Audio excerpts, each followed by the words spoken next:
Okay, so with traditional airgun pellets most likely becoming a thing in the past and the near future because companies are moving towards creating slugs for air guns.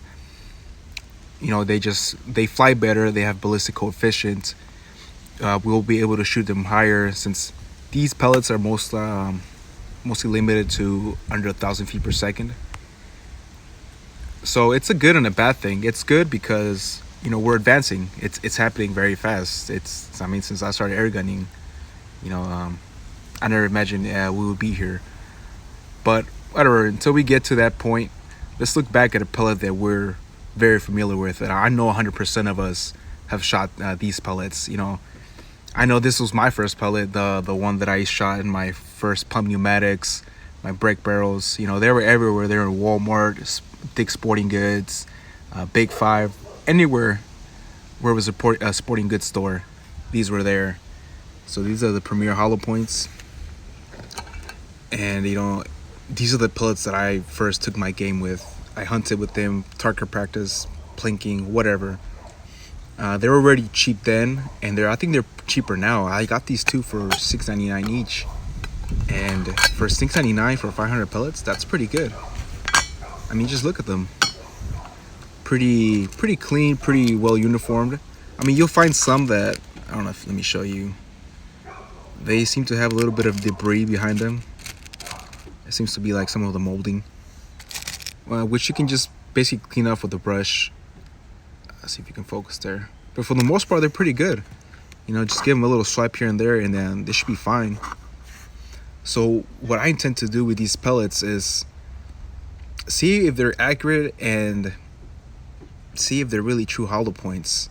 I'm pretty sure I heard some comments back then that these were basically dome pellets. That little tip didn't do anything, and I kind of agree, but we'll see if they really expand. But mostly what I want to do today is just grab 10 random pellets, making sure they're not dirty or bent or anything, and just fire them through a chronograph and shoot them at 20 yards downrange and see how they group. I still believe these pellets aren't really great for long range, like hunting and target shooting. These are, from my experience, about 40 yards or under. These are great pellets. I mean, for $7, you can't beat these. I mean, yeah, they don't compare to JSBs, but come on, those pellets almost cost 3 times as much. And for what you get with these pellets, no company still can beat these hands down. So let's see what we get for these results. Okay, I'm ready to start this test. For the 177, I'll be using the BSA, and for the 22, my S510, of course. Just keep in mind, guys, that these guns aren't designed to be shooting these pellets accurately. They're designed around JSBs and air arms, whatever. So whatever you see downrange in the results, it doesn't mean that these pellets are bad. It's just my gun doesn't like them. I know my 22 kind of likes them from years ago when I tried them out, but that was under 30 yards. And 177, this is going to be a first time experience for me. I've never shot these pellets through them, and knowing this gun, it isn't that pellet picky, so I'm pretty sure we're going to see good results. So at 20 yards, 10 shots each, let's see what we get. In this vid, I'll do the shots in real time. I usually edit just to shorten the videos, but we'll give it a go on this one. And if this way is better or the old one, I'd appreciate the feedback.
this clip, the time between the shots and the chrono isn't really matching, and that's because I was recording the shots for this group with the chronograph, but I don't know, I was getting errors, so I just used an old clip from yesterday when I was trying this test.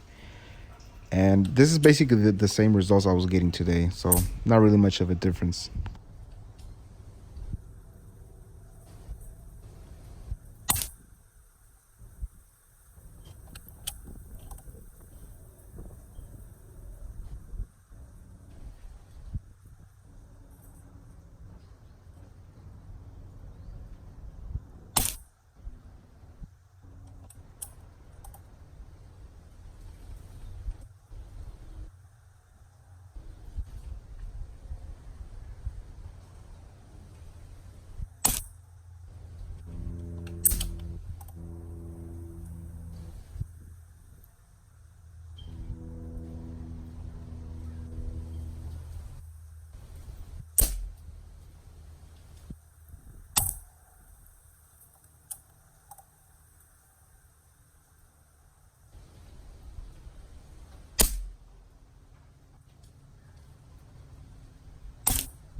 Okay, if you aren't impressed by a $7 tin at Pellets doing this at 20 yards for guns that are designed to shoot these pellets, then I don't know what to say. These are 10 shot groups, which I usually don't do, and a lot of people don't do, because you'll see the faults in any gun in the pellets in 10 shots. I mean, this is pretty good. The 2.2s were better. The 1.7 could have been better. I just have a little parallax problem with my scope there. I always seem to tend to shoot to the left a little bit. Otherwise, it would have been probably smaller than the 2.2s, that's for sure. But I mean, compared to the dime, there's no denying these groups are pretty good. Adequate for hunting and medium range for sure.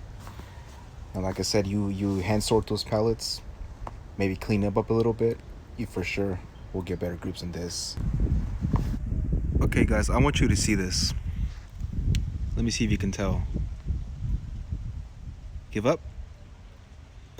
The hollow point size or tip, whatever you want to call it, is basically the same size on both calibers. I can't believe I've never noticed this before. I was just looking at them from the top and I noticed it. And if you look at these two right here, especially on the right, let me focus. The hollow point is a little bigger than the 2.2. So this tells me that the 1.77 is gonna most likely perform better or act like a real hollow point. The 2.2 might, but I doubt it. It's just too small. So it might not take advantage of that. But we'll see right now. We'll see what the test yield right now.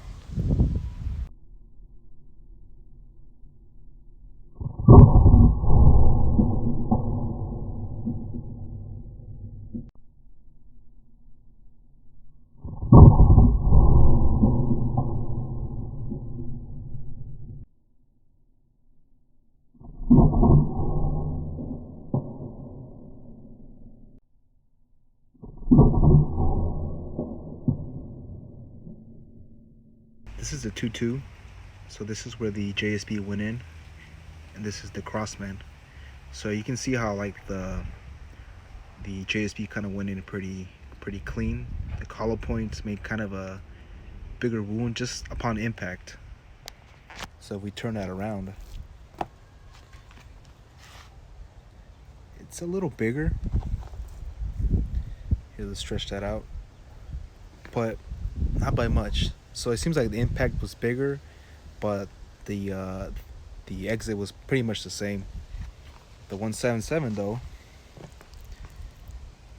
there's the 177 hollow point, and there's the JSB. Turn that around. Look at that. So my suspicions were right.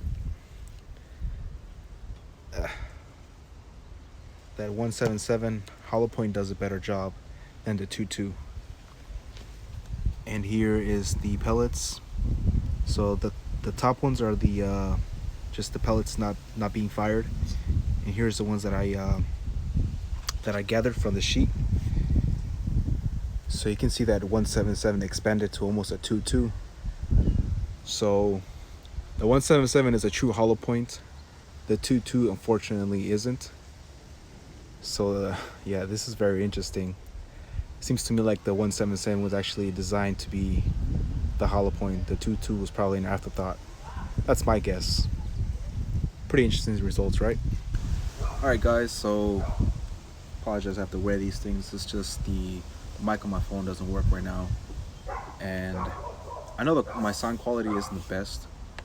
I've seen comments on my other videos to talk louder or do something about it. You know, I apologize. You know, everything that I record with is just right there, and you know, I don't get paid for this. I'm not sponsored by anyone. You know, everything that I do is just, it's for you guys. You know, and at the same time, it's for me. I like doing it, but improving the sound quality is my priority right now. So I'll be sure to get like a little Bluetooth or something. That's a promise. But anyways, these pellets perform better than I expected. Man, I mean, the accuracy from my guns that don't really like them, they did pretty good. At 20 yards, I got dime-sized groups. You know, for the price again, for the amount, you can't beat them. You know, again, these pellets aren't meant for long-range hunting. I don't think so. I still believe, regardless, even if your gun really likes them, there's just better pellets for that. You know, but for 40 yards and under, because they're hollow points, that's where you want to use them. And as far as them being hollow points, only the 177 is the real hollow point. The 22 is just sadly a Crosman Premier with a cup on the top that doesn't take advantage of it. So there's not really no point to really get that one for hunting. And, you know, there's much better pellets for that. But as far as the 177, yeah, that's the real hollow point. That's where all the talk about it being the hunting pellet, you know, that's where it came from. It came from the 177. I mean, on the meat test, it performed better than the 22, even though it had less energy. It acted like a hollow point, and it dumped all its energy on the meat. So definitely a win for the 177, which is the first in my test, you know. So it's pretty good. I'm really surprised with this pellet, and if you guys haven't tried these pellets, I suggest you get them. For some reason, I don't know why, or if you have a gun that likes them, just stack them up, because sadly these pellets are going to be gone one day, and it's going to be a sad day, because these pellets really have a place in airgunning history.